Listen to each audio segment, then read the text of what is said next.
The new treaty doesn't add anything significant to the measures that were agreed in spring of 2011, the so-called six-pack. That introduced very strict, rigid rules for, amongst other things, fiscal deficits that is going to be policed by the Commission.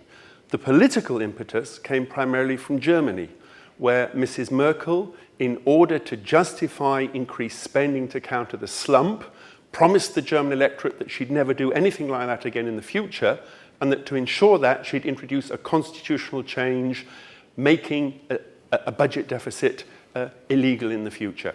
And that's basically what's been imposed on all the other European countries. And what's striking about this approach of Germany and of the European Union is it's placing the blame for the crisis on fiscal deficits.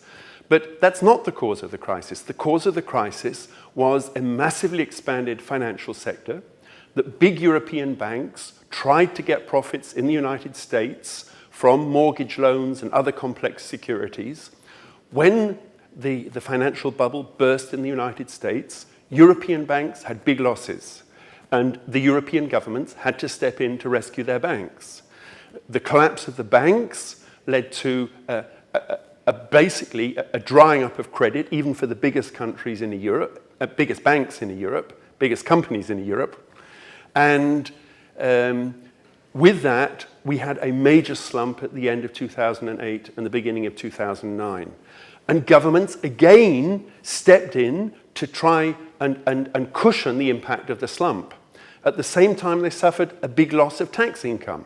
So rescuing the banks, trying to counter the recession, and a big loss of tax income led to government deficits. The deficits are a result of the crisis, not the cause.